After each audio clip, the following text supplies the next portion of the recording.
Ini adalah arsitektur dari sistem operasi Android. Jadi bisa kita lihat dari yang paling dasar. Paling dasar berisi kernel yang berbasis sistem operasi Linux ya. Ini yang dia akan menjembatani antara perangkat lunak dengan perangkat keras. Jadi bisa kita lihat di sini ada display driver untuk tampilan layar ya, keypad driver untuk input dari keypad ya, ada kamera driver, wifi driver dan sebagainya. Ini banyak berurusan menghubungkan antara software dengan hardware.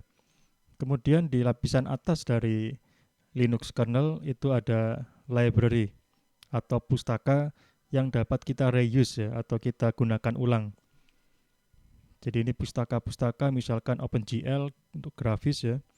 Kemudian di sini ada SSL untuk jaringan, SQLite untuk basis data dan sebagainya. Selain itu di daerah lapisan ini juga ada runtime ya, yang merupakan semacam virtual machine yang berisi Dalvik virtual machine dan library yang termasuk dalam core library ya. Library-library yang sifatnya inti. Ini dia tergabung dalam Android runtime. Jadi aplikasi yang kita buat nantinya dia akan berjalan dengan ditopang oleh Android runtime. Di lapisan yang lebih atas ada namanya application framework.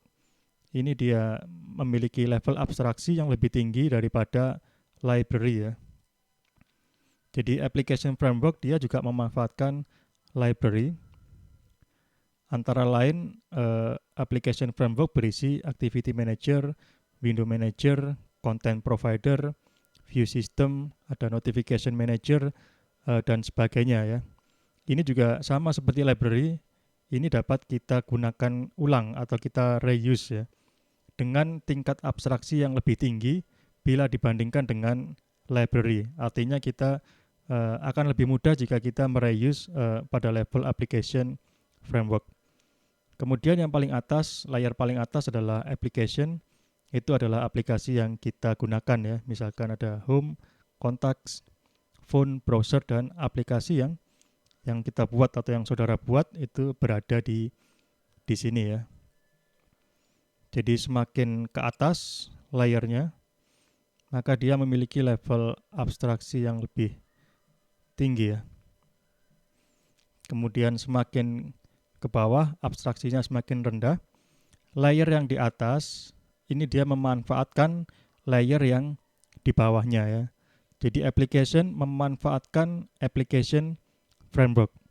Application framework dia dapat bekerja dengan memanfaatkan library dan runtime ya.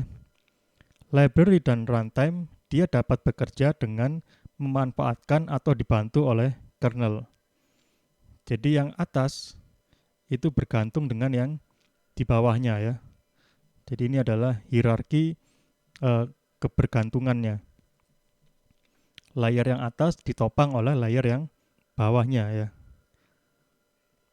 Layer yang paling bawah dia berurusan dengan hardware ya. Jadi ketika aplikasi yang kita buat ini ingin mengakses hardware, maka dia harus melalui beberapa layer yang ada di bawahnya, sehingga dia dapat mengakses hardware-nya. Aplikasi pada Android ini dapat dibagi menjadi beberapa komponen. Jadi yang pertama adalah activities, yang kedua adalah service, yang ketiga adalah broadcast receiver, dan yang keempat adalah content providers. Khusus untuk 3 komponen pertama, ini dia diaktifkan oleh pesan asinkron yang disebut dengan intent ya. Selain itu, ada juga komponen yang disebut dengan file manifest, di mana semua komponen aplikasi ini harus dideklarasikan dalam suatu file manifest dengan nama Android manifest.xml. Beberapa fungsi dari file manifest adalah mengidentifikasi izin pengguna ya, yang diperlukan aplikasi. Jadi misalkan aplikasinya membutuhkan akses kamera, maka kita deklarasikan kebutuhan akses kamera pada Android manifest. Selain itu juga untuk mendeklarasikan API level minimum ya, yang diperlukan ya. Jadi apakah dia bisa berjalan pada Android versi berapa saja. Ini bisa kita deklarasikan pada Android manifest. Mendeklarasikan fitur perangkat keras dan perangkat lunak yang diperlukan aplikasi ya. Ini juga berkaitan dengan izin dari pengguna ya. Mendeklarasikan pustaka API aplikasi yang perlu ditautkan ya, jika kita menggunakan API eksternal yang bukan berasal dari Android Framework API. Jadi yang disediakan oleh Android Framework API ini jumlahnya terbatas dan hanya untuk aplikasi-aplikasi umum ya.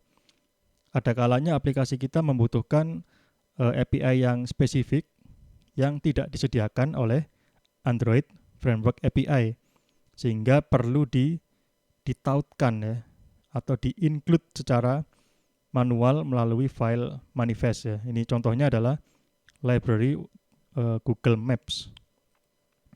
Itu harus kita deklarasikan secara eksplisit pada file Android manifest.xml. Kemudian ada pula resource. Ini adalah sebuah wadah ya. Jadi dia tidak berisi source code. Jadi resource dapat berisi gambar, kemudian audio, video, dan media-media yang lainnya ya, yang dia selain dari kode sumber atau source code ya. Posisi dari resource itu ada pada folder tersendiri yang bernama folder res.